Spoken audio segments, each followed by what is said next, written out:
Hey, sis. Thank you so much for joining me again this evening for a mindful money moment. I am Kivette Minor Kane, your financial liberation expert with More Life LLC. And we're here this evening to talk about how our mindset and our money management coincide. How does that work together? How do our emotions affect our money decisions?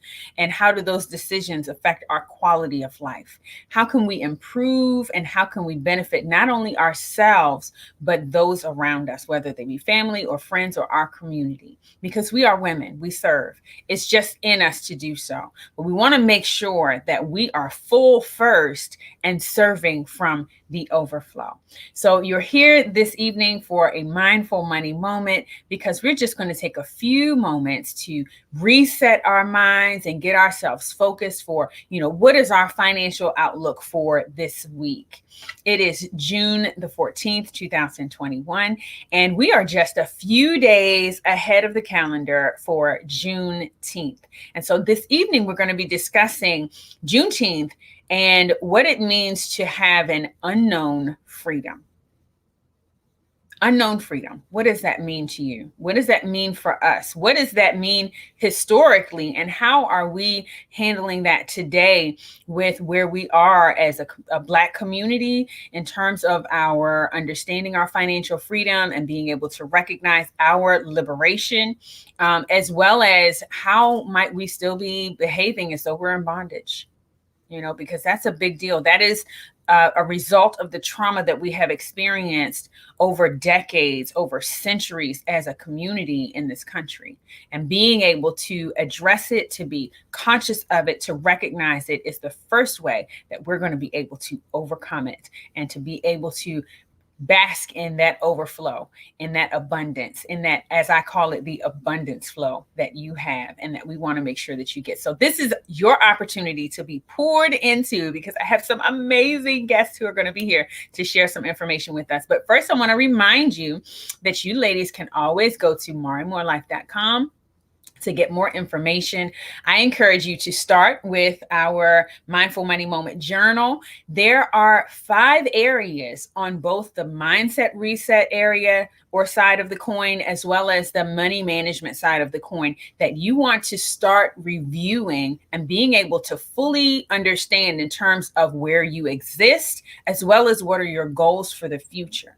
That mindset, really understanding, where you are in terms of your mental, your emotional, your spiritual, your physical, and your financial. That journal is going to help to pull out of you, what your thoughts and feelings are today about where you exist, and then being able to move again with your goals towards the future.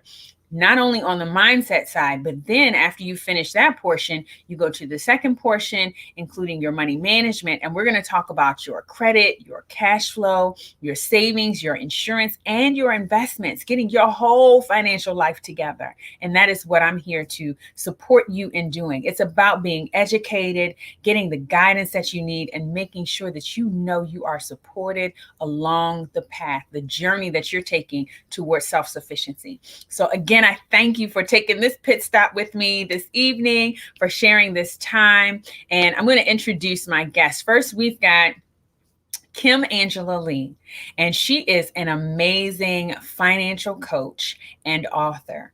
She authored the book called Restart: A Journey to Becoming Debt-Free. And y'all know that is right up our alley. That is exactly what we need. So we're going to provide a way for you to get that book, as well as to hear some more information about what she wrote and her thought behind that, and how she's be able to give you some guidance through that process as well. So Restart: A Journey to Becoming Debt-Free gives an account on the subject, how Kim overcame the financial woes and shows her journey from debt to financial freedom. She gives a raw outlook of being young and clueless when it came to college and managing her finances. This book offers hope to bring change to your journey. A generational game changer. You're the next one. That's right. We are each the next best step, the next best thing that has happened to our family. Because as we become more educated, we're going to share that information with them and be able to support the progress and the generational wealth that can be established starting from today. And even if you've started before, to make sure that you're maintaining that and continuing properly. And then if you haven't started yet, we're going to show you how. We're going to show you how to get started with that. All right. So then my second guest, of course, on the mindset side, we've got Sandra Sutton here. And Sandra is an amazing empowerment coach, author, and self-worth advocate. And the title of her book is Girl Made Worthy.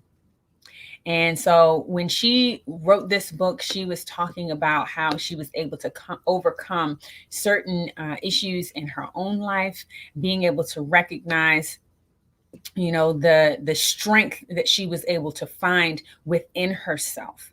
So she's a personal empowerment and transformation catalyst. She is a respected event strategist and the founder of the movement and book Girl Made Worthy. So Girl Made Worthy is a movement that brings hope to a generation of women searching for her worth, her voice, her peace, and the freedom to reclaim her power. And that's what we're all about here on Mindful Money Moment with Mari Moore Life LLC. So I'm looking forward to bringing these ladies in. Let me bring them on into the stage so that we can get this conversation started. Hello there, Kim. Hello there, Sandra. Hello. Thank you so much.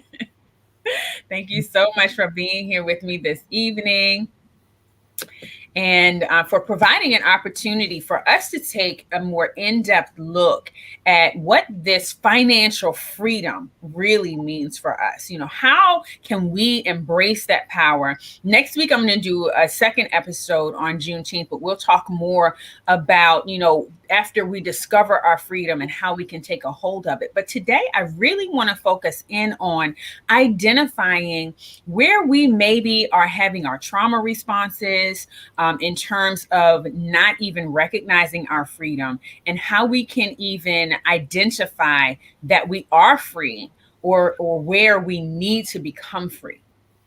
Because that's a big deal, especially today when we've suffered so much behind COVID-19. We've seen our lives change so much over the last year, and being able to be financially free, has a whole new meaning now that our doors can be open. It's like you've been confined to home, quarantine, trapped for, over 12 months. And now we're going to be going back out. Let's make sure, first of all, that we don't just let our money fly out, grow wings, and go away and never come back again. We want to make sure that we're, keeping a track of it and doing what we need to do there. So let me just take a moment to highlight Juneteenth, and to recognize that Juneteenth is a holiday commemorating the end of slavery in the United States. It is also called Emancipation Day, or Juneteenth Independence Day. The name Juneteenth refers to the date of the holiday. So June, and it happened on June 19th. So Juneteenth is now the holiday that we celebrate or commemorate for the freedom of those slaves in the past, and the freedom that we as African Americans are able to have in this country today. And so I'd like to start with you, Sandra, just talking about mindset and how we can reset ourselves to identify where our need for financial freedom really comes from, and recognizing our own power. So what drove you, or what guided you to creating the book Girl Made Worthy? Well, what guided me in that process was about my personal journey to finding worthiness and finding that true self-love within myself. And on that journey, it's funny that we're talking about money management, because one thing in going through that healing and forgiveness journey, when I came out of that, I wanted to make sure that my finances were in order in that process, because to be free means to be free indeed in all aspects. I believe in mind, body, soul, financial, mental, all of that together. So my it all started kind of from that journey. Uh-huh. Absolutely. Absolutely. And you're right. Those two do go hand in hand. I think that especially for us as women, our financial power is something that we may not even from a very young age understand that Hmm. exists. You Absolutely. know, that's one of the powers that kind of escape us, Yeah. in terms of that unknown realm of freedom. Yeah. And so when we are awakened to it, when we get to a point in our lives where we're making a transition or we've been through something and we have to now overcome, that is something that rises to the surface as extremely pertinent for us. Yeah. That if we can have freedom on every other level, if we don't have financial freedom, we really don't have freedom. Mhm. Because I mean, you think about it, that's exactly what it meant. Those slaves were enslaved because they were working for free. Yeah. Their freedom or liberation meant that now they could work and earn an income. They could now create wealth for themselves and their families. That's a big deal for us to be able to break out. And so I'd like to talk to you a little more, Kim, about, what does that financial freedom really look like for someone who's trying to make a restart in their life? Wow, that is a great question because we all have to restart something in our life. It might not be our finances, it could be our relationships, it Mm-hmm. can be how we look at things, and it goes with the mindset. I think you have to get tired. Yeah. You have to get tired if or whatever it is. You might have to get tired if they would say being broke, or if you have to get tired because you can't keep your clothes on because they're too big. I mean, it all Yeah. falls or too small, depending what you're looking at. It's so important that our mind shifts, just like the Juneteenth. They were stuck. Some of them didn't want to leave. They want to Yeah. stay where they were because they were conditioned to stay that. So they had to get out. Some of them stayed there. Some of them left. Some of Yeah. them just, launched out. And that's what we have to do. We have to change our mindset. And hey, we can do this. No matter what it looks like, right? Especially COVID. Think about COVID. If you did not plan and prepare, because this is something that just boop, it just dropped on you. And a Mm-hmm. lot of people were stuck. And Hmm. why were they stuck? They did not have a plan. Yeah. They were stuck. And even though people were at home, you talked about we're going to get out and now that things are open up and we're going to spend. People were spending at home. Yeah. Amazon was making a lot of money They got a lot. Yeah. because the increase of spending. Oh Yeah. my, I can't go out now, so I'm going to have to. Not saying nothing's wrong with it, but sometimes we have a tendency to overspend because guess what? We're seeing this, we're seeing that. It was like, I want that. Hmm. I can't go out and get it physically in my hand, but if I go purchase it online, it's going to come to me. So all of that has to change. Yeah. Just like it had to change back then, we're still some of us are still in that same prison. Yeah, absolutely. And I think about how, just like you were saying, that confinement, that restriction, that feeling held back would make us, in a sense, want to push forward to still express our freedom. And sometimes we would do that in our overspending. I mean, we think about how, when we get depressed or we feel bad, we want to go buy something to make ourselves feel better. And that may not make us feel better in the end, because we spent that money and we may need it for something else, but it's like that momentary high, that people get from, feeling like they're empowered because they could spend, and how can we shift that into being empowered because we were able to save? Or because we were able to spend our money in a way that it would give us an increased return, as opposed to just growing wings again and flying away from us. So that is something that we're going to explore a little bit more when we talk about this Juneteenth and getting restarted and really recognizing what that financial freedom looks like for us. And when we talk about, that freedom, we first have to talk about self-care. Because I know even on my own personal journey, it started with being able to care for myself, was where I was able to become even more conscious of what my need for care was. It's like oftentimes we get into a routine and we're not taking care of ourselves. And so we don't even recognize what the need is, much less what we want, you know? And so it's taking a conscious effort and taking a moment to pause and to really reflect on what that need is for us, and then being able to identify what we want in order to keep us satisfied and happy in that process. So let's talk a little bit more about our self-worth. Now, I mean, you think about people who have been made to work for free for such an extended period of time. That self-worth is not going to be great, from that perspective. That self-worth is actually going to be the lowest that you would expect from a person having been abused, physically abused, mentally abused, because they were beaten, they were, cursed at and yelled at, emotionally abused because they were told, that they couldn't express certain feelings. They were told that they had to express certain feelings on demand, in that, to just keep it real and transparent in that breeding process for what was conducted, when the auctions were taking place, when families were being ripped apart. The emotional abuse that occurred there is something that has permeated throughout the community for centuries. And we're even seeing the residual effect. I think one of the biggest challenges today is that we're not necessarily recognizing the effects, because we're not paying attention to what actually happened in history.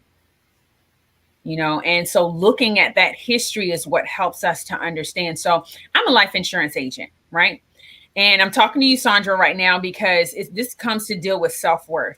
One of the most challenging things I found in my community is for people to put a worth on their life in terms of identifying how much of a death benefit they want to apply for with a life insurance policy. And I know that reason for me in doing the meditation and the introspection and, reflecting on history, recognizing, I believe that comes from that feeling of having their lives, placed as put a price placed on their lives, rather, on the auction block, even from slavery, and how that has carried forward for us, in terms of our relationship with money, because money was a negative for us in that sense from the very beginning in this country. And so in your book, Girl Made Worthy, you talk about some ways in order to shift or to transform your mindset so that you're no longer feeling unworthy, but that you're able to recognize your self-worth. Can you give us those first 3 steps that you would recommend for these ladies to take in that effort of rediscovering their self-worth? What do they need to do to take those steps on their journey? Yes. I would say, first of all, is becoming aware that there is something that is wrong. Like there's something that is lacking. There's something that is missing. And that was, for me, that was that moment, that like aha moment, like, okay, Sandra, something is lacking, something is missing. What is it? And just becoming aware that something needs to change, something needs to adjust, we need to do something here.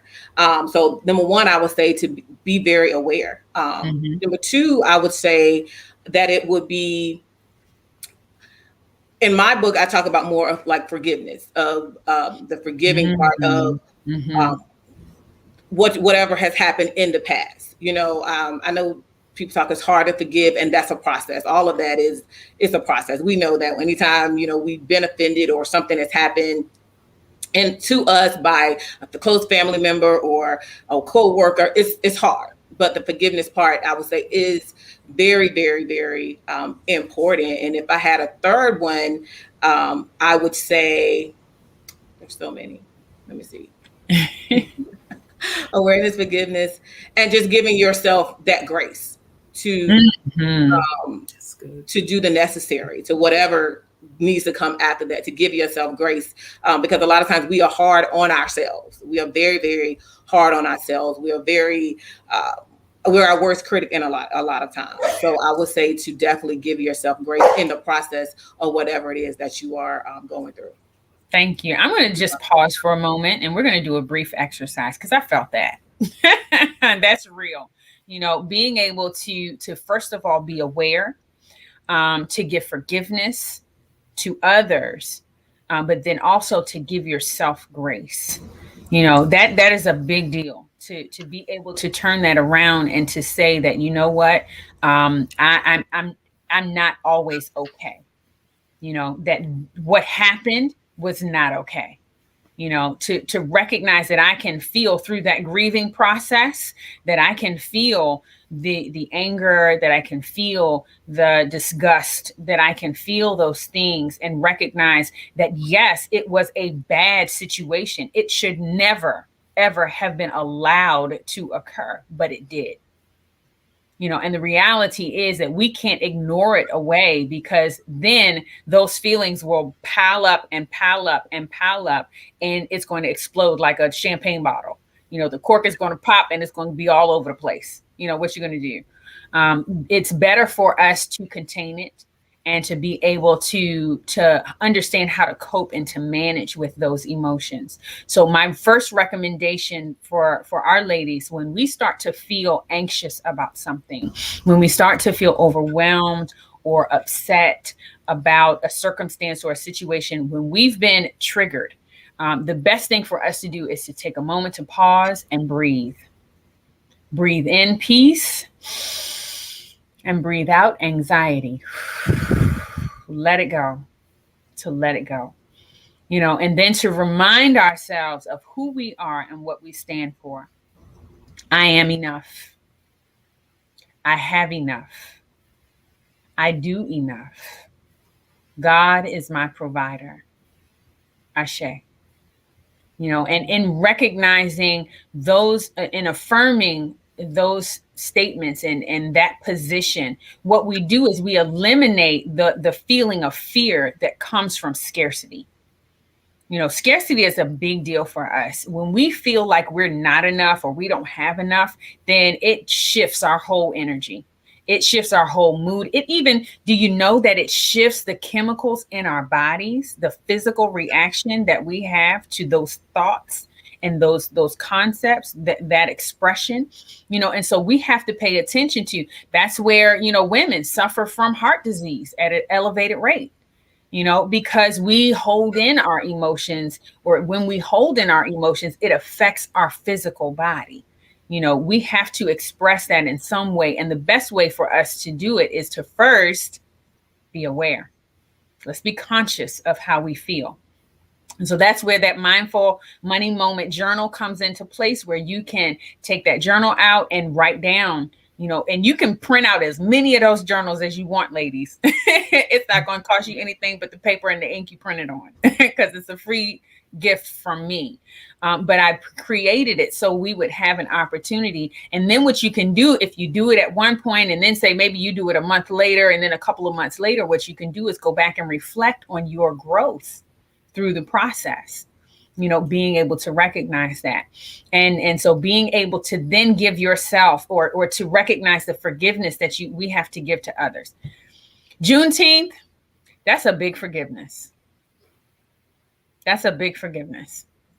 I mean, there's a whole nation that is thriving today behind the welfare of Black people, you know, of the African-American community, those who were enslaved and who worked for free for so long so that others could be in a position to gain, you know, the funds and to gain the wealth that have supported families through generations from that time.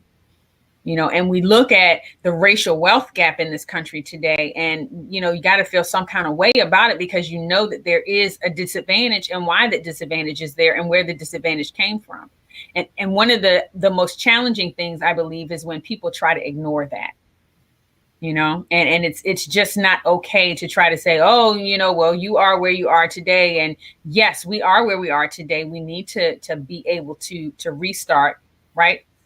Kim, absolutely. We need to restart, but we are also want to make sure that we're not, that we're acknowledging where we are, that we're acknowledging, you know, how we feel, and that we are paying attention to those emotions. And so that we're not going to be overwhelmed, you know, by those feelings. but that we're able to continue to embrace what we have experienced and to grow forward from that point. And so that's where that restart comes in, Kim. And I'm going to ask you for your first 3 steps. And this is a tradition on the show. The ladies know that we're going to get 3 steps on our mindset, 3 steps on our money management, so that we're able to move forward and to really make some progress. So what are those first 3 steps that you would recommend for any woman who's watching the show today in order to make some progress on her journey to get restarted in her financial life? I think I was thinking about that earlier, and though there are many, I think you have to have a plan. Mm-hmm. I think we just want to, there's a game where pick up the stick, you just throw them, and they just land wherever they land. Yeah, we can't live our life like that. We have to have a plan, and the plan is the budget, or some people like spending plan better. But it's all the same thing. That is a plan. You really have to start off with a plan, because if you don't know where your money's going, you're not going to know where it's went. It's just gone. And that's where a lot of people live at. They don't keep track of their money. They let the bank keep track of it. They're like, okay, well, the bank took this out to think that. And it could be wrong. So have a plan. Though it might be scary at times. Yeah. To write it all down, but it's necessary. It's just so. So I tell everybody, you got to have a plan. Yeah. Whatever. If you're trying to lose weight, you got to have a plan. If you think about it, if you're going on a trip this summer, you got to have a plan. You got to have a plan. Think about it. Right. So, we're not going to be flying by the seat of our pants. No. Right. You know what? You have to have a plan for your money, because people have a plan for your money. Yeah. That's why they put stuff on sale, because they want you to spend it. That's why they put it in the front aisle, or because they want you to grab it. So they have a plan for your money. You need to have a plan for your money. Yeah. So that will be the first tip, big tip. Have a plan. The second one, because I wrote it down, is think before you spend. Yeah. That impulse buying, or that emotional, or because you have lack of self-worth, it happens. A lot of us have been there. And so we buy another pair of shoes and another pair. And all of a sudden we have 200 shoes. You can't. We're going to breathe on that. And you can't wear it. Come on. And think about how many pairs of shoes have you worn during COVID? A lot of us is working from at home. Hold on, Angela. I think you're stepping on somebody's toes. For real. But it's the truth. It is the truth. Of our spending. Yeah. I mean, some people are throwing these shoes away because they just been sitting there for the last 12 months, and now they got cracks on it, or maybe they gained some weight and now they can't fit it. I mean, that's the reality of it. We have to have a plan. We need to think before we spend. That impulse buying. I mean, if you're going to buy something for $5, who cares? But when you come for that big stuff, it's on sale. I'm going to go get that big 60-inch TV. I've been wanting one. And they put it on sale. That $5 adds up, because that $5 10 times equals $50. Right. Yes. We go into the dollar store and spend $5, but we've been in there 10 times this week, then we just spent $50. That could be a life insurance policy payment. Absolutely. That could be an investment account payment. I mean, that could be money that goes towards spending for funding our futures. Making sure that we have the money that we need at a time when we won't be able to earn it. And so being conscientious of that. So that think before you spend, we call that pause before you purchase here on Mindful Money Moment. So we're going to take a pause. We're going to breathe on that. Take a pause before we purchase. Okay. So what is your third step? Have an emergency fund. Yes. Say that again, please. Have an emergency fund. As we know, emergencies are going to happen. It's just, it's part of life. You can't run from it. You cannot hide, but it's so important. And that's part of planning. Yeah. That should be the first thing. That really should be number one, but I want to switch it around. You need to have an emergency fund. Even if you start off, depending on your income, $500.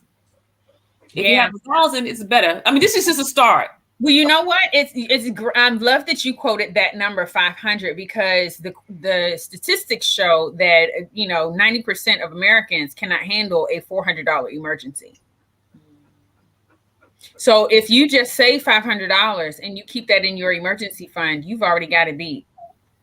You have beaten the statistics, and so you've been able to overcome that one thing. Now, what can you overcome next? Right. Now maybe you save another 500 and you're able to overcome $1,000 emergency if something happens.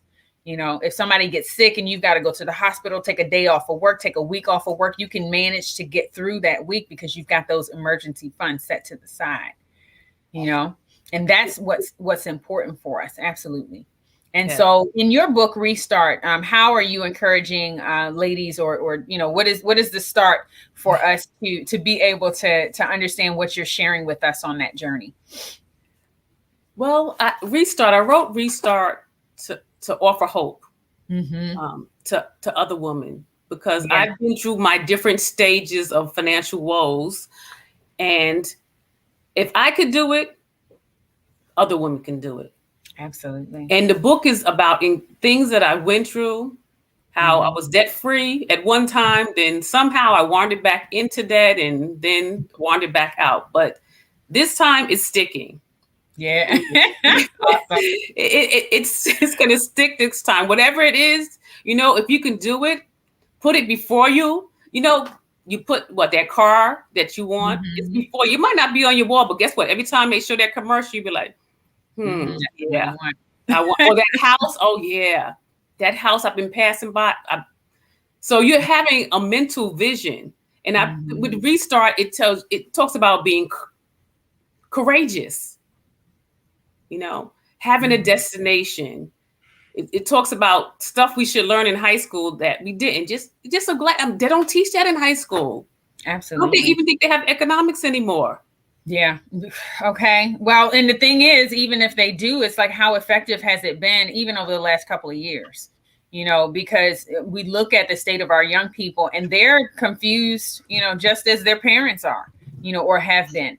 Some of their parents have not made the best financial decisions. And so they're experiencing the financial influence of those bad decisions. And even the thinking, the mindset that goes along with what led them to making those decisions, and how are they going to recover? Do they ever recover?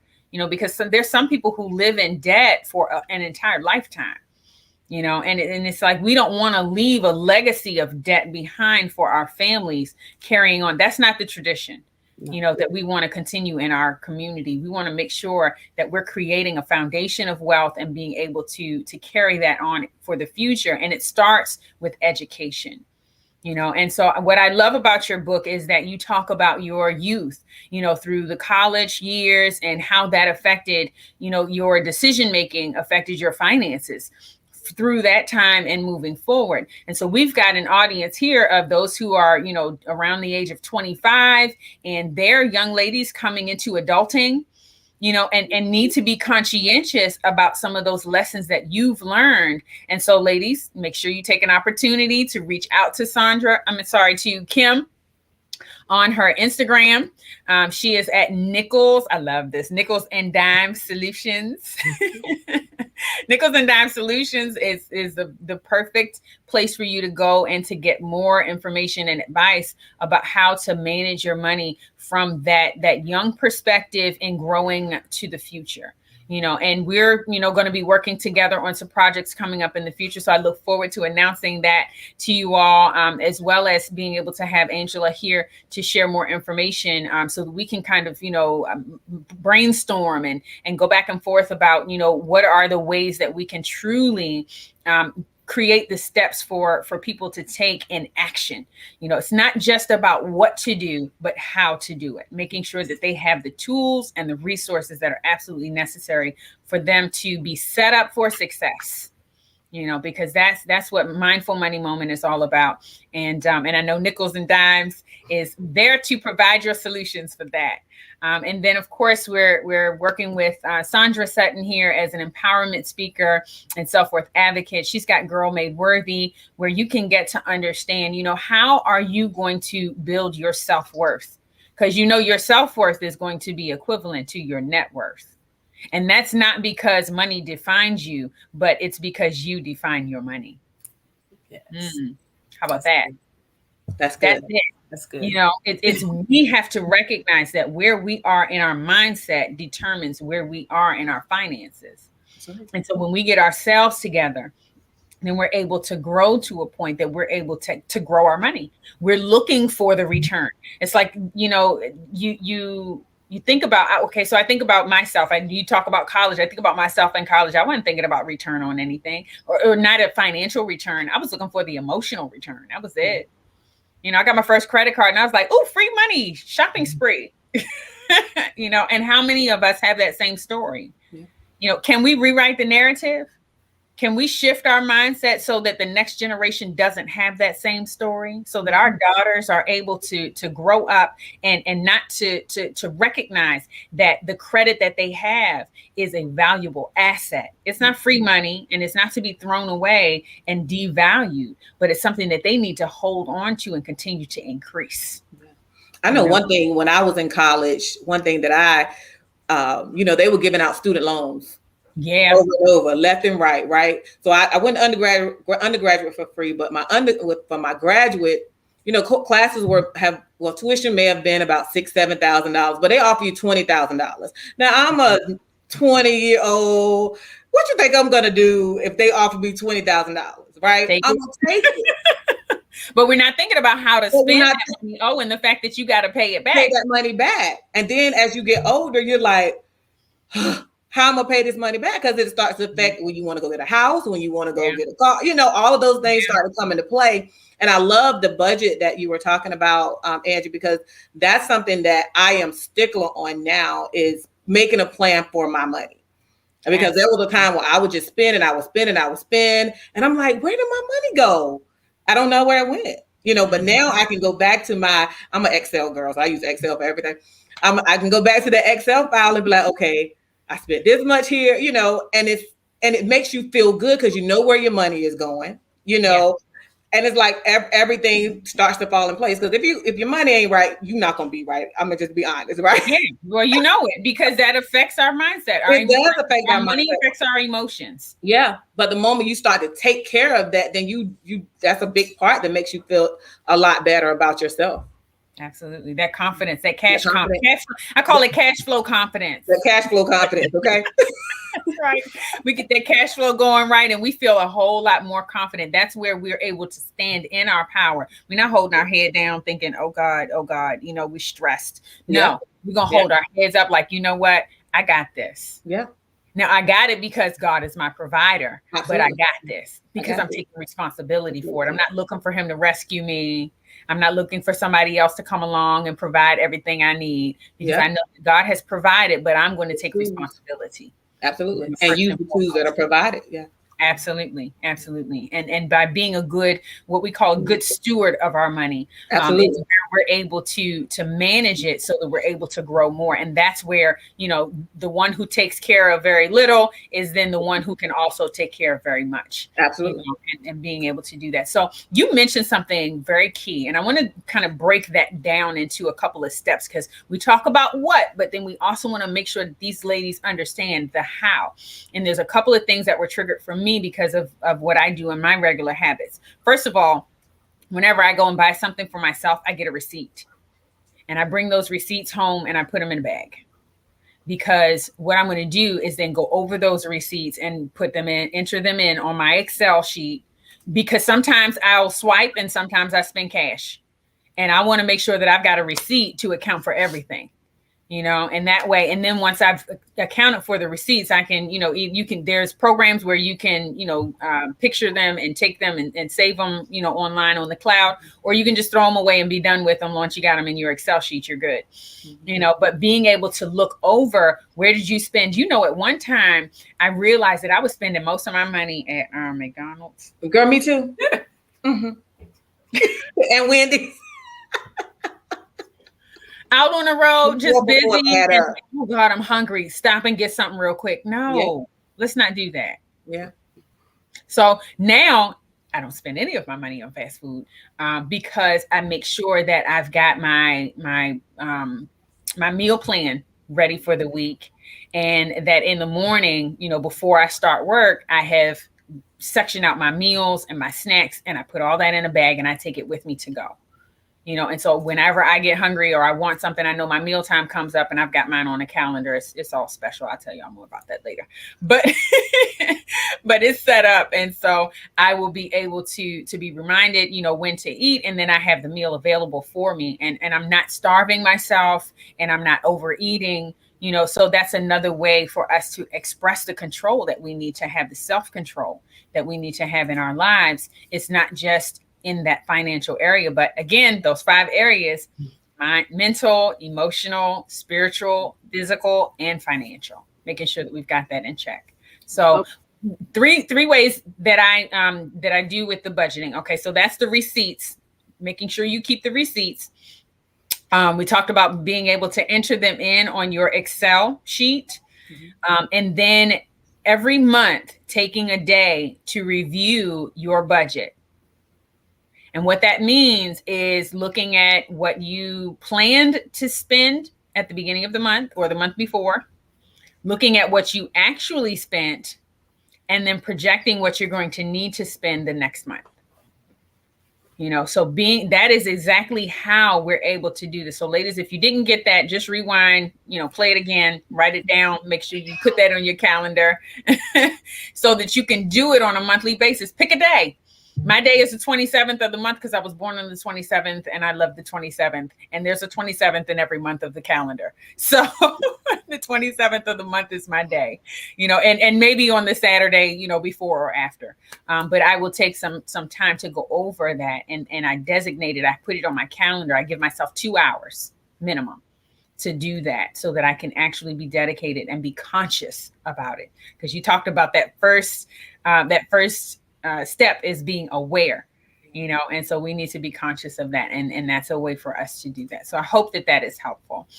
So we're, have been talking for a little bit about, how we're able to recognize our empowerment, how we're able to recognize our finances, and understanding the books that these ladies have written are going to be valuable assets and tools for you. So make sure that you connect with them online through Instagram.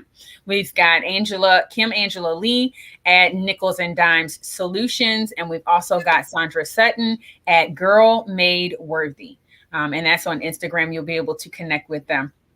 So ladies, as we close up here, I just want to kind of give us a couple of tips to think about as we go into this next week, being conscientious about remembering where our community has come from and recognizing where we are today.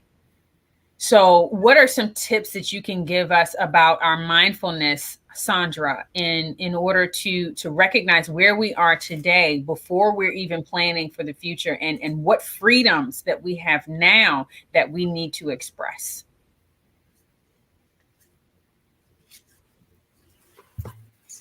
Can you come back to me? I can. Yes, I know I put you on the spot. I can come right back to you for that one.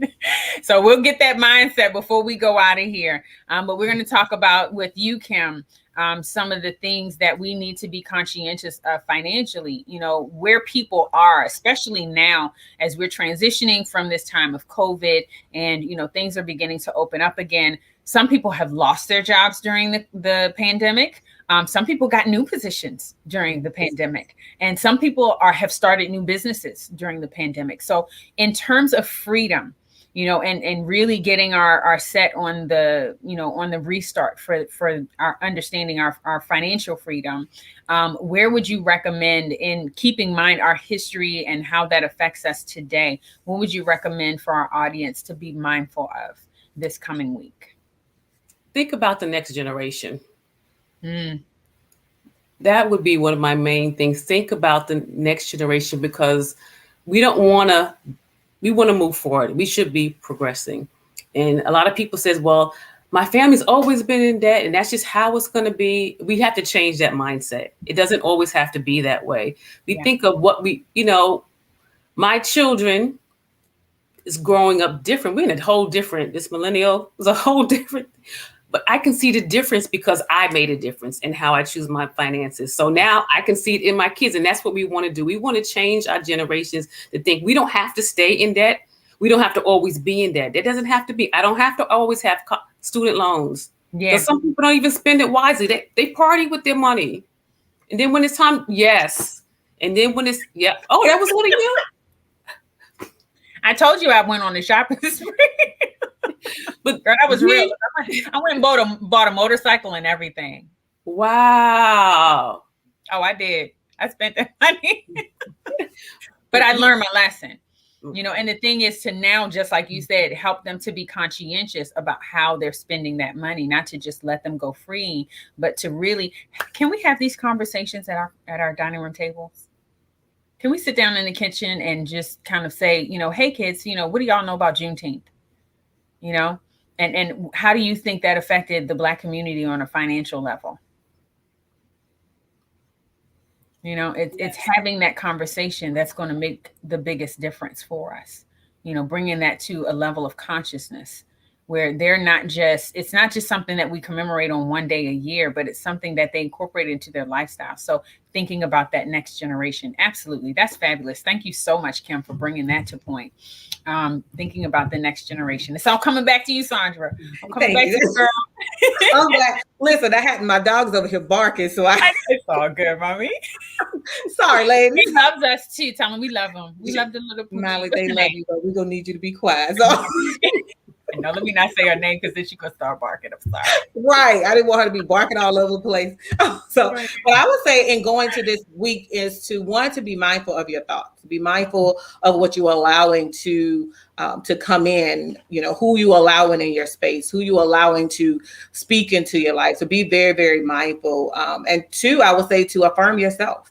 You are good enough. All the things that we've been talking about tonight, you are enough. You are worthy of having a great credit. You're worthy of being able to manage your money. You're able to live in the abundance financially and, of course, spiritually, mentally, and emotionally. So if I had two tips, one would be to be mindful of your thoughts and to affirm yourself.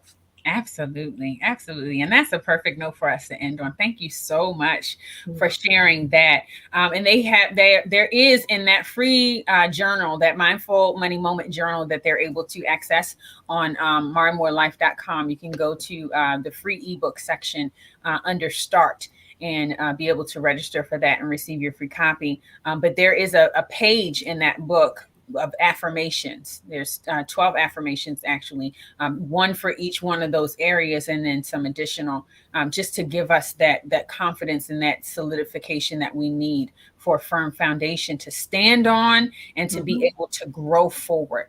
You know, that's absolutely essential. We have to remind ourselves of how amazing we are, because we are. Sis, you are amazing, amazing every day. Look, you made it here. Thank you for making it here and spending a few minutes with us, you know, taking a moment to be mindful and to recognize our financial freedom, you know, but to also recognize our self-worth. Absolutely. You know, because that is where that's what that freedom really gave us back, was our self-worth. It was taken away from our community for so many years, for decades, for centuries. You know, for the 400 years that slavery was instated in this country, 400 years, you know, and it's something that we can't ignore, because when you dealt with something that long, it becomes a DNA issue. Yeah. You know, it becomes a characteristic that is passed down to the generations. And so that brings to point again what you said, Kim, pay attention to the next generation. What are we teaching them? You know, what will they pass on in their DNA to the next generation? It's empowerment that we need to be passing on at this point. You know, so being conscious, being forgiving, being gracious, making sure we've got our budgets, making sure that we are having our emergency funds. And what was that second thing you said, Kim? Track it. That's right. Track it. Track it, girl. Track it. Keep a track of it. And so we're going to do all of that, put those things into place this week. We're going to set our calendars for the 27th. If you want to join me on that day for 2 hours, doing your personal financial review. If you need support in that area, please reach out to a financial advisor, someone who can give you guidance and support. Reach out to a financial coach. You know, an advisor is usually someone who can provide products for you and things like that as well. But even the coaching is what you're able to receive in terms of the guidance and the education. Once we get educated, then we can make pretty good decisions for ourselves. Yes. We just need to know and make this comparison. And I'm going to close out with this. Oftentimes I compare the financial services industry to the medical industry, because having a financial advisor is as critical as having a primary care provider. But that financial advisor is the same as having your primary care or general practitioner. They are the one who are responsible for your whole body. So your financial advisor, your financial coach, is the one who's responsible for your whole finances. Making sure that you get everything together in those 5 areas. We're talking about the credit. We're talking about the cash flow. We're talking about your savings, your insurance, and your investments. And we're just talking about recognizing where you are and setting goals for the future. Now, if there's a specific issue that needs treatment, or, an area where you need to get some specialty guidance, kind of like, you go to see your primary care doctor once a year, but you also need to go see the optometrist for your eyes, and you need to see the dentist for your teeth. You're not going to go to your primary care for your eyes or your teeth. You can't, because they're not the specialists for that. And so the same way the financial industry has been designed, make sure you talk to your CPA about getting your taxes done. Don't be doing your taxes yourself. You're not educated for that. Unless you have gone to take a class and and every year the tax laws change. But these CPAs, these professional folks in our community, are taking the time and spending the money to get educated so that they can support us in that process, so that we don't owe more than what is necessary. So we're not overpaying in our taxes. It's not to get out of paying taxes. It's making sure you pay your fair share and no more, not a penny more, than what you're supposed to pay. And so being able to recognize how significant that is, talk to your life insurance agent and make sure that you've got your funding together for a future event. If an accident happens, you want to make sure that your family is protected. You're not leaving them a legacy of debt. And there's a number of other financial advisors. For more information, you can read the Mari Moore Life blog. There will be information there to highlight for you how you can find a good financial advisor, as well as being able to reach out to us through booking services and being able to have that consultation and solution sessions that we would love to share with you. So I thank you again, ladies, for being here with me. Thank you so much, Sandra, with your Girl Made Worthy. And thank you so much, Kim, with yours, Nickels and Dimes Solutions. We look forward to being able to support this community going forward with both our mindset and our money management, so that we can accomplish self-sufficiency in the best way. And so thank you again for joining us this evening. We appreciate your presence, and we look forward to serving you again in the future. Join us on